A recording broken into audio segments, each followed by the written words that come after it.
Let me preface what I'm about to tell you with a little background information. I'm retired from health and rescue after over 5 decades. I am now legally blind, but at the time of the following events, I still had my vision somewhat intact. Because of health issues, I ended up having to recreate the golden years of my life. I chose to raise trees and parrots. My son lived 1,500 miles away, so I lived alone as a geriatric wheelchair-bound old biddy who chose to live by the beat of my drum, cheerleader, Blackfoot, or Jew. What I am about to disclose to you is retold using security footage, legal documents, or reconstructed by way of memories, so parts might be a bit cattywonk to what actually occurred, but I assure you, I will attempt to be as close to accurate as possible. I am on my cell phone. There was a catalyst event that started the following events. I will not disclose what occurred. It is safe to say that police were called and warnings were issued to the neighbors in the strongest wording the police could legally give. That initiating event only seemed to light fires under them. Little did the police or I know that these two wolves were created with DNA that consisted of dynamite, TNT, and nuclear warheads. I was about to learn a lesson of a lifetime, a lesson that was both unwanted and undeserved, but nevertheless, a life lesson straight out of the outer limits or twilight zone. Decades ago, I purchased acres of land from a family member. Most lands are grandfathered in under tribal laws, so I started planning on land that just sat untouched. The acres up north were completed, and homes were fully operational off-grid, so I focused on the acreage here, southern land, where the events in this story occurred. The shape of the 40.2 acreage looked like a cooking pot with an S-shaped handle from high above. I had my home built in the eastern or southern corner of the pot. I started planting southern zone trees 18 years ago, many different fruit and nut trees. One special tree, an olive tree from God's holy lands of Jerusalem. One day my tree man contacted me, asking if I was interested in purchasing cherry trees from Japan. He warned there were bluebirds chirping about a possible import ban in the near future, so I jumped at that last chance and obtained 2 of them, a male and a female. I thought to myself, where in the holy hell am I going to plant these trees? My acreage was full. So I planted them near my southern home, like one would do for shade on hot summer days. Little did I know that would be the wisest choice I could have made on many levels. The first season they bloomed, their fragrance could be enjoyed a mile away on a calm windy day. Their blooms proved to be one of the most beautiful things one could see, making them the showcase of my home. They are the first things your eyes scan to, and you become mesmerized by their enchanting beauty and fragrance. One of the many gifts from God. Throughout the following years, I noticed the female tree would throw babies every 3rd season, sometimes every 2nd. The roots of these saplings could, as they grow, strangle any trees near them. So they had to be uprooted and replanted on free ground. I planted them along the sides of my winding driveway, about a mile long, with the S-shaped handle, and along the sides of my home, like a gift-wrapped home of cherry blossoms. The land to my left was rocky, soiled land. The land adjacent to my S-shaped drive on the east side is still owned by the city and is marked as marshland. The west side of my property is developed with homes now but was undeveloped land at the time of this story, not earth that one could easily plant on, but some developers bought it and sectioned it into about 3/4 acre plots and built one home on the most southern plot. Years after this crazy mess ended, that developer built homes on the rest of those plots. When the new homeowners moved in, my years-long nightmare began. I put up chain-linked electric fencing, and unknown to neighbors, full audio-video day/night security cameras, because I had fruits, nuts, and vegetables from my garden come up missing the following season they moved in. All hell broke out the following spring. A year later, I had baby cherry saplings pop up. 9 of them, to be exact, for that season. I let them grow to a safe replanting age and rolled out in my wheelchair with buckets of water and a shovel in hand to get to work. As I was on the ground, busy digging up babies, the neighbor, I'll call Karen from here on in, came out of her house, demanding to know what I was doing. I informed her I was digging up the saplings to give to the neighbor who lived north of my acreage. She went from 1 to 100 in a tenth of a second, screaming at me about how I couldn't do what I'm doing, that the trees belonged to her and I had to give them to her. I informed her that would not be happening. This angered her even more, and she advanced towards me, spewing verbal vomit and anger. When she put a foot and hands on my fencing, 6 feet of electrified climbing challenge, in what to me was an attempt to climb over, she got the shock of her life. After she regained her breath, her verbal vomit became pathetically comical. I just kept repeating, my land, my fencing, my property, my trees. I will do as I please, Karen. Her response to being called Karen was, who is Karen? I'm not Karen, stop calling me Karen. I quickly grew tired of this tornado of spinning verbal vomit. I put my shovel into the earth upright, using it to upright my body, and climbed back into my chair. I grabbed the bucket that had a few saplings and yelled, bye-bye Karen. As I was waiting for my wheels to engage, I watched Karen go back into her house, and I went into mine. About 30 minutes later, I had my parrot screaming. Someone was ringing my bell and knocking. My camera showed 3 police officers. When I answered and asked what I could do for them, they informed me they received complaints that I stole trees and assaulted someone a little while ago, and if I knew anything about it, I said follow me and rolled them to the saplings I still needed to uproot. They asked me if I was planting them. I said, no, I'm digging them up so they don't murder each other. They asked, where are the trees you're accused of stealing? I rolled them to my work shed, where I placed the bucket, and explained how I had to uproot the babies because their roots strangled each other. They then asked me to take them to where the supposed assault happened. I rolled them back to the saplings in the ground, pointed to the fence line, and said there. They asked where, and clearly, they were confused. At this time, Karen ran out and started her verbal vomit again. Both cops tried to get her to calm down and return to her home, but to no avail. They called for backup. After what seemed like an eternity of ear-shattering, nauseating verbal vomit from her, she was manhandled into submission by 4 of our finest in blue and pulled back into her home. The 2 cops with me asked if I could try to be a little more clear as to what had occurred because she was clearly incensed in anger. I asked the cops to not believe a word I say. Both cops' eyes bugged out of their sockets and their mouths dropped to the ground, because in any argument, there are always 3 sides, her side, my side, and the truth. They both quickly said, okay, what exactly is the truth? Almost in unison. Without saying a word, I pulled my cell from my wheelchair pocket, pulled up my security archives app, narrowed in on the time in question, put the cell on speaker with volume turned up to max, pushed play, and handed the cell to them. When they got to the point where I started addressing Karen as Karen, they both started gut laughing, and one asked if I was a Reddit reader. I said, sometimes, mostly YouTube. I then pulled up county land titles and deeds and showed them my property lines, showing how my fence line was 15 feet inside my property lines, for easements in cases of emergencies to allow emergency vehicles. Fire is a real threat to lives and livelihoods. I then pulled up the receipts, import/export clearance documents, and a clear description of the Japanese cherry trees, making sure they noticed my name, my address, my signature on the receipt, and my dates and times. One cop walked back to their car, and the other explained my rights to have her trespassed, to which I said yes. He then said he would file a trespass complaint against her and explained to her that she could be criminally charged should she continue her abusive activities. He then walked to his car, and I wheeled to the front of my home and watched them talk with each other on my cell using my live audio/video surveillance app. After a short while, one of the cops that was in Karen's house came out and walked up to them, and they continued talking while one of them was writing on a clipboard. 2 of them then walked back into Karen's house. Very quickly after, I could hear Karen's verbal vomit permeate the air with a vile, nauseating green haze of disgusting epitaphs. Then, as quickly as the verbal assaults began, a calming, peaceful quiet crystallized in the air, as if to try cleansing it with a touch of serenity. I guess I had forgotten to breathe because I was shaken out of my fog by one of the cops who was tapping my shoulder, asking me to breathe and if he should call for paramedics. I smiled. I shook my head no. He then told me if I had any more issues with her, to call him. He placed his card in my hand, explaining his phone number and case number, and then asked me to forward him a copy of my security footage relating to that complaint. He then told me he loved the part where I called her Karen. I shook my head affirmatively, shook his hand, thanked him and we parted ways. By then, I was exhausted, so I went inside to eat an early supper and planned to retire early and finish the sapling work in the morning. I called my back 40 neighbor and told her I'd roll by her way tomorrow.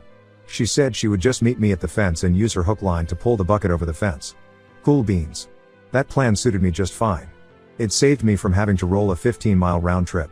As I was eating my supper, about 2 hours after the afternoon's crazy circus show, someone started pounding my front door as if trying to wake all the dearly departed within a 50-mile radius. Security cameras showed Karen and her husband, known as Kevin from here on in, at my door screaming, "I know you're in there. Come out here now." More pounding while I was on the phone with a cop from earlier, herein known as Zeus, the all-powerful. He could barely make out what I was saying over the pounding at the door, and the parrot screamed in fear. Minutes later, I could hear sirens on my security feeds.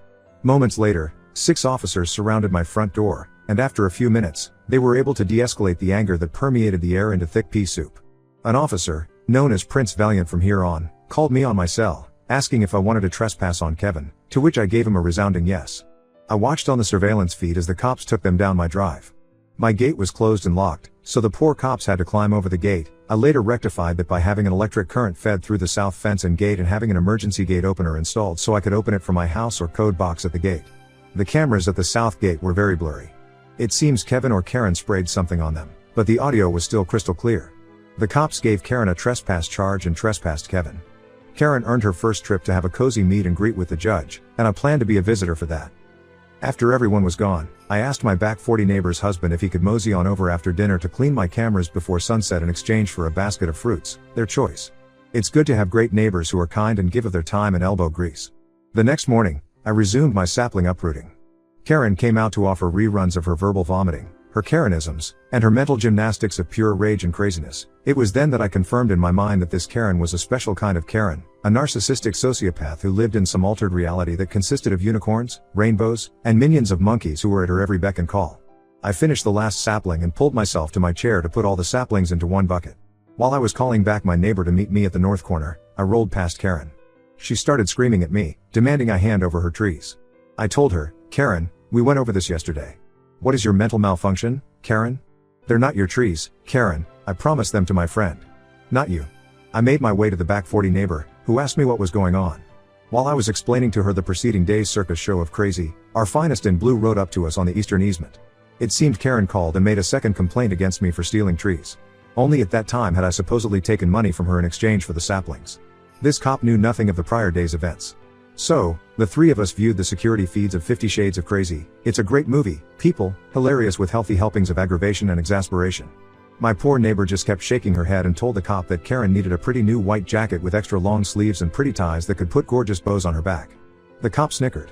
I added that Karen should either also get a long time out in a pink room or a cool bouncy room, extra padded because Karen was that extra special kind of Karen. The poor cop lost it with that. I have a special kind of cruel, and my back 40 neighbor gets me and my very dry sense of humor. After the poor cop regained his composure, he told us he was all over this. This cop will here be known as Copper Bean, in reference to the British funnyman Mr. Bean. Mrs. Back 40 and I chatted for a while longer. We arranged a time for her to come over to pick fruits and stop by for tea, and then we parted ways as I had workmen due to arrive to restyle my south fence and gate. God bless the men who can weld steel into beautiful masterpieces of gatework. After the electrician, fence man and his co-workers finished up, I invited them up to my house for a quick barbecue of burgers and a salad, from my garden. Our late lunch was disturbed by a barrage of screeching that broke our sounds of silence, shattered the stratosphere, and gave the angels above some heavenly hearty laughter. Apparently, Karen had gotten her hands on a megaphone. I called 911 non-emergency. The funny thing is, at that time I didn't have to say a single word, but I could hear the 911 operator tell me she was sending the squad back out there. Poor Copper Bean would be given a repeat performance of the movie 50 Shades of F Crazy. Poor Copper. Karen earned another meet and greet with the judge and a couple more charges of breach of peace and harassment of a disabled elderly person. We offered poor Copper Bean a burger and tea. He took us up on our offer and called in for a 20-minute break. We had a too short, lovely respite that ended all too suddenly as poor Copper was called back into service. He thanked us, chugged his tea, grabbed his burger, and ran. I told the workers, "Welcome to my life, a never-ending soap opera entitled As the Crazy Circus Turns." They heartily laughed. Good men. They get me. They thanked me, packed up, and did one last test at the gate before they left. All was quiet on the eastern wall, fence, but we all know that hair-raising, fear-evoking old adage it's always calmest before the storm, don't we? Well, on a Saturday morning, I was out pulling veggies from my garden. I heard a faint hissing sound I couldn't make out. The next thing I knew, I was being punched and beaten. There was no way I could fend off the blows from fists coming at me from multiple directions. The blows seemed to never end. When I awoke, it was evening. My chair was on top of me, and I was lying in curdled puddles of blood. I tried finding my cell. It was at my side, with the screen shattered. I dialed 911, but I couldn't talk. It was garbled. Zeus and his partner showed up along the eastern wall. I heard them calling my name. I started screaming. It was all I could do. I guess they called it fire because, after a short while, I could hear more sirens. I texted Zeus the code to open the south gate. They found me, my saviors, my angels, in human bodies. I will spare you readers all the gore and simply say I ended up with my jaw broken in 3 places, 7 broken ribs, a punctured lung, a concussion, a lacerated liver, as well as other soft tissue and organ injuries, major black eyes, and a broken arm. I'd read for weeks. My body looked like a patchwork painting in hues of white, black, blue, purple, and crusted browns. I looked at the pretty picture. Zeus and Prince Valiant visited me after I arrived back home from the hospital. We talked, a difficult venture for me as my jaw was still wired shut, about what happened. I had signed my statement while in the hospital, and they took copies of the security footage. It turned out Kevin sprayed paint on what he thought were all the cameras facing me at the time of the attack. He didn't know about the cameras in the fruit trees and along the western wall. Kevin never laid a fist on me, but 3 men pummeled me while Kevin watched and laughed, calling out blows as if he were a spectator at a WWE fight match. Kevin is married to the right woman. They are both that special kind of crazy. Kevin earned a pair of shiny new bracelets. We all know how movie stars just love their bling. As well as free 4-star accommodations after his photo shoot for his starring role in the movie 50 Shades of Crazy, as well as his recurring role in the soap opera As the Crazy Circus Turns. Kevin got out of jail on bail while awaiting trial. Investigators were busy finding the 3 beasts from Hades. I told the investigators to search Kevin and Karen's friends, associates, and family members because I had never seen them before. Well. Investigators do what investigators do, oh, so well. Weeks later, they found them. It turns out they were Kevin's 3 younger brothers. All I can say is Kevin's family tree grows nothing but rotten worm-ridden sour bitter apples. Arrest warrants were issued and forwarded to 5 states. They were picked up in their home state and issued their own sets of bling and given photo shoots and 4-star accommodations of their own with promises of free vacations when travel plans were made, extraditions to my state. Well, I assumed Kevin didn't like that we, the police and I, gave his brothers their starring roles in this crazy soap opera and movie. The night Kevin's brothers were given their bling, my security cameras caught Kevin and Karen going shopping on my land. I called the brave boys in blue. They came up dark, no lights or sirens. Putting in that code box at the south gate turned out to be a blessing. And the drama play Kevin and Karen put on in my backyard was priceless. I popped my corns, sat back, and was entertained. Nay, I was mesmerized by the pure audacity and entitlement of the Ks. Their impromptu acting was chock full of gut-splitting jocularity at its finest. I remember thinking I needed to plan for an Emmy Award show because they both certainly earned one that night. A mix of Laurel, Hardy, and Monty Python. The play was truly a sight to see. 4 cops were chasing 2 rather rotund people around as they were throwing their ill-gotten gains at the poor officers. Truly a food fight of gargantuan proportions. As all plays do, this one came to a European end. After the bling was passed out and the curtain fell, the 2 Ks were taken for photo shoots and given spot treatments, to wash off all the food stuck on them. They were given their 4-star accommodations and invitations to visit the judge. 8 days after the special K Food Fight Festival, I was suddenly jarred awake to the thunderous sounds of engines roaring, earth shaking and pounding, and the fingernail on chalkboard screeching of metal on metal, loud enough to wake the slumbering angels in the heavens above. I called the police, and by that time I had 911 on speed dial. I later found out the back 40s had also called in the boys in blue. Karen's 2 brothers were caught red-handed in their trucks with oversized tires, to make up for what they seemed to lack between their legs, and chains attached to their tow hitches. The other ends of those chains were attached to what was left of my mangled fencing. Several poles were pulled out of the ground, and the chain link more resembled silver ramen noodles that were poured into a pile on the ground. Sparks were flying everywhere. It looked like the 4th of July. These 2 brothers turned out to be a special kind of stupid, attaching metal chains to a metal truck, then attaching the chains to an electric source? Really? I shut off the power grid to the fencing, and the ramen noodle chefs were given their own bling and 4-star accommodations. Okay folks, if you've been keeping up on your head count, we are up to 7. I thought to myself ... just how bad can this soap opera movie get ? Little did I know, how little did I know. How naive I was. I still had a lot of learning to do to find out just how deep this crazy rabbit hole went. While I was busy having my security fencing rebuilt and fortified, I was waiting with eager anticipation for my day to shine in court. I was jolted out of my euphoric haze by a constant buzzing and knocking at my door. My security fencing was still under repair. Security cameras showed a couple of sheriff's deputies awaiting my response. When I opened the door, they informed me they had an arrest warrant for me and I would be going with them. They told me to stand up and not fight them. When I tried to explain to them that I had been wheelchair bound for about a decade by then, they told me they were informed I was faking for sympathy, and they pulled me out of my chair. When I crumbled to the floor, the look of shock and embarrassment on their faces was almost worth what I was going through. They spent the next 3 hours trying to figure out how they were going to transport me in my 1,000-pound wheelchair. They ended up transporting me using a folding wheelchair that they cuffed my hands to. After my photo shoot, great pictures, I asked for a dozen super glossies of my best side pose. I was processed and told I was being arrested for grand theft, filing false police reports, and multiple charges of harassment and intimidation. I made one phone call to my lawyer. This was a whole new level of crazy. I will spare you people the long, boring legal quagmire my lawyer pulled me out of and just give you the juicy aftermath. According to what the investigators and my lawyer were able to piece together, Karen's sister, who happened to work for the county court's office, pushed through falsified fraudulent police reports to have the county's prosecutor file formal charges against me. The grand theft was built on the lie that I had stolen all the Japanese cherry trees on my land. By then, I had 72 of them. They claimed each tree was worth $550 per tree. I was accused of stealing $30,600 from trees. I was accused of harassing their family members by making false accusations and false police reports. The family of crazy, both Karen and Kevin's families, were all listed on the complaint against me. Mothers, fathers, brothers, and sisters. They filed an 11-meter suit against me. They each were asking for $1 million in damages. Fucking crazy outrageous. As the truth came out, Karen's sister used a gullible judge to sign the arrest warrant. The fallout.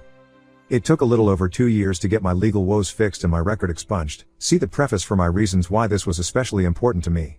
Over another year and a half, Karen, her sister, and Kevin agreed to plead guilty to lesser charges and served 6 months, because of 4 children under the age of 7, 11 years, and 6 years, respectively. Karen's sister was fired by the very same judge she snowballed. Karen's two brothers served 5 years each and were ordered to pay me $50,000 each in restitution. Kevin and Karen were ordered to pay me $25,000 each in restitution for the loss of foods they used in that colossal food fight.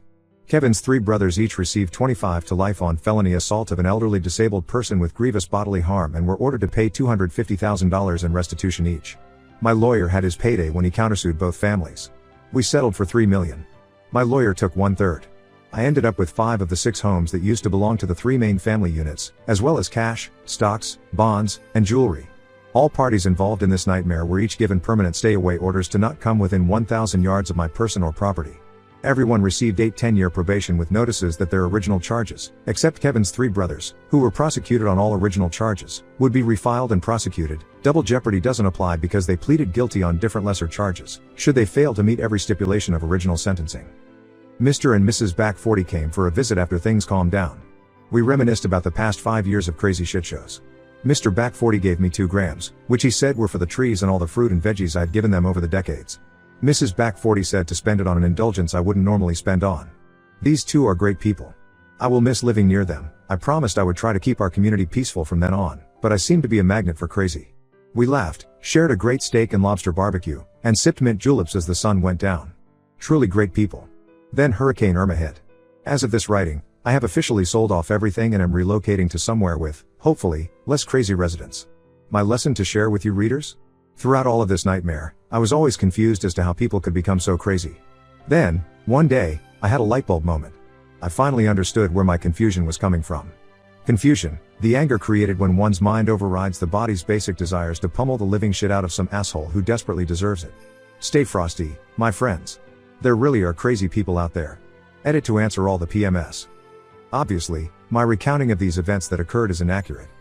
There were a myriad of things that were said and a myriad of events that occurred. For my own reasons, I chose to include the events shared above.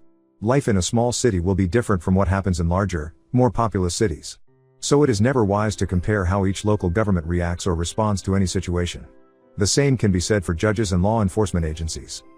I did not post this for votes. I was asked by a YouTube user to write a comment I had made on his channel into a story to share what happened to me. I wrote the parts I am willing to publicly share in hopes that it might help someone who finds themselves in a similar situation cope, deal with, and navigate through their own situation. Period. I pray you find peace.